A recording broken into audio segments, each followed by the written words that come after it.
Welcome to Pharmacy and UPSC lectures. In this video, I will discuss about the advent of Europeans. In previous video, I have explained about the advent of Portuguese. If you didn't watch that video, please do watch. I have given the link in the description box. Next continuation is advent of Dutch. Citizens of Netherlands or Holland are popularly known as Dutch. Dutch people were the second Europeans who came to India after Portuguese, and Dutch people came up with a company called Dutch United East India Company in 1602. So they have set up some settlements in India to trade. First is in Andhra Pradesh in 1605. They are Machilipatnam, Bimilipatnam, Nizampatnam and Pulicat. Second settlement is in Tamil Nadu. They are Devanampatnam and Nagapatnam. Then Odisha, which is Balasore. So Pulicat was its earlier capital. Later it was shifted from Pulicat to Nagapatnam, which is in Chennai. When comes to the battles, in 1659, Battle of Badera between Britishers and Dutch had happened. So, in this battle, Britishers completely defeated the Dutch and captured all the settlements in India. So, the difference between the battle and war and also history behind the Battle of Badera as well. So, battle is done with less resources in a shorter duration at a particular location, whereas war can be done with huge resources, that is more resources in longer duration in different places, right? Example, world wars. Battles example, Battle of Badera. So when comes to the history of Battle of Badera, initially Dutch concentrated on East Asia, particularly Spice Islands. Spice Islands is an archipelago in Indonesia. Archipelago is nothing but group of islands. So later Dutch have extended its trade to Indonesia as well. At that time Britishers sent their merchants to trade in Indonesia. So Dutch people didn't like the British interference. So Dutch people made a plan against British merchants. Many of the British merchants were killed at Ambayona. It is a place in Indonesia. So Battle of Badera is also called as Ambayona Massacre, right? Next, advent of British. So British came up with a company called East India Company. British merchants established East India Company, which is a private company, who had received permission from Queen Elizabeth I in 1600 to carry trade for 15 years. Later, in 1609, James I permitted to trade for indefinite period in India to trade. Next, some of the British settlements were in 1608, it is Surat, which is in Gujarat. This is the first settlement in India. Next, in 1611, that is Machilipatnam, which is in Andhra Pradesh. This is the first settlement in eastern coast. Next, Hooghly in 1651. It is the first settlement in Bengal.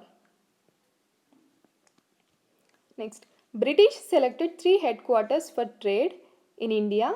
They are Madras, Bombay and Calcutta, along with independent governors as well. First is Madras. The governor is Francis D. Francis D acquired the site of Madras by a local officer who is called Venkatadri Naidu. The city was built in 1639 and named as Chennapatnam. Later it is named as Madras and present it is known as Chennai. Second is Bombay. The governor is Gerald Angir. So Gerald Angir acquired the site of Bombay from Charles II. How the Charles II got this Bombay means, he married Portuguese princess by name Catherine. Charles II is a king of England. He got the Bombay as dowry. So in 1668, Bombay was built. Next, Calcutta. The governor is Job Charnock. So, how the Calcutta was formed means Job Charnock purchased three villages from Mughals who are local rulers in Bengal, such as Gobindapur, Kalikata, Sutanuti. So, these three villages were merged and developed as Calcutta. In 1699, East India Company got permission from Aurangzeb to set up a factory at Calcutta. Later, they also built a fort called William Fort. At that time, the British king was William III, hence the name William Fort. So, next is Denmark, that is advent of Denmark. They came up with a company called Danes East India. So, there were less settlements in India by Denmark. In 1660s, that is Trankabar in Tamil Nadu. Their headquarters was Serampur, which is in Bengal. So, Danes sold all settlements to East India Company and left over India permanently in 1845. Later, the French people came, that is advent of French. In 1664, they came up with a company called French East India Company, which is a public company, that is government company. A British East India Company is a private company, but French East India Company is a government company. So they have some settlements. They are in 1668, that is Surat, which is in Gujarat, and second one is Machilipatnam and Annam, which is in Andhra Pradesh. Third one is Karaikal, which is in Tamil Nadu. Fourth is Mahe, which is in Kerala, and then Chandranagore, that is in Bengal. Later in 1673, French governor Francis Martin got a land from local ruler. Next, in 18th century, Dupleix, he was the French governor. He was the greatest of all governors who came to India. So, later the rivalry started between British with French, which led to the Carnatic Wars. Let me explain about the Carnatic Wars. So, Carnatic Wars.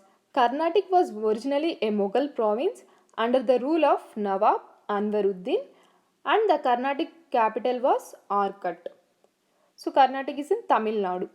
Then, though the British and French came for trading purpose, but they were ultimately drawn into the politics of India. They came to India for trading purpose, but they involved in the politics of India. So, both had the vision of establishing political power over the region. Though they came to trade, but they involved in the politics as well. Next, First Carnatic War. So, we have to see the background. This war was the extinction of Anglo-French War. So, Anglo is nothing but British in Europe, not in India, in Europe, which was caused by the Austrian War of Succession. It is a European politics, but it extended to India as well. So, the first Carnatic War was happened between English and French in India. So, Dupleix, who is a French governor, who is the greatest French governor, wanted to make French powerful in South India. When the war started in Europe, Dupleix captured Madras. So, the Nawab of Carnatic didn't like this. So, they sent an army against French at Saint Thome. So, later the Battle of Saint Thome happened between Anwaruddin and Dupleix. In this, Anwaruddin army was defeated. So, this war was ended by the Treaty of Axla-Chepalla. So, according to this treaty, Madras was given back to Britishers by French people. In return, French got the territories in North America. Next, Second Carnatic War. So, if you see the background, Dupleix had successfully led the French forces in First Carnatic War against Anwaruddin. So, he thought to increase further more power and political influence in local politics of India as well. So, local politics is the reason for this war between Carnatic and Nizam. If you see the Carnatic, the ruler of Carnatic was Dostali at that time. So, Anwaruddin was the son of Dostali. Chanda Sahib was son-in-law of Dostali. After the death of Dostali, there was a rivalry happened between Anvaruddin and Chanda Sahib. So it leads to the Battle of Ambur in 1749. So the Chanda Sahib was supported by French people and Anvaruddin was supported by British people. So Chanda Sahib assassinated the Anvaruddin in this battle. Next, Nizam. Asaf Jah was the ruler. Nazir Singh was the son of Asaf Jah. Muzaffar Jung was son-in-law of Asaf Jah. Same here also. British was supported. For Muzaffar Jung, French was supported. Muzaffar Jung assassinated Nazir Jung in this war. Next, Dupleix was appointed one French officer called Bussy for the protection of Nizam's region. So later in 1752, the Battle of Arcot happened between Robert Clive and Chanda Sahib. Robert Clive was a British officer. So in this war, Robert Clive assassinated Chanda Sahib. So he got the title Hero of Arcot. Who got the title? Robert Clive. So in 1754, there was another war between Robert Clive and Muzaffar Jung. Here, Muzaffar Jung was assassinated by Robert Clive. Finally, Muhammad Ali became the Carnatic ruler. He was the son of Anvaruddin.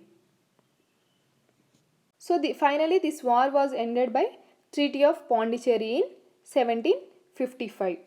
According to this treaty, both sides like French and British should not interfere in the Indian states' politics. So next, Third Carnatic War.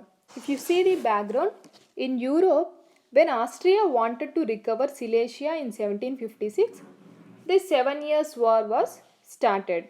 So again, British and French were on opposite sides to war.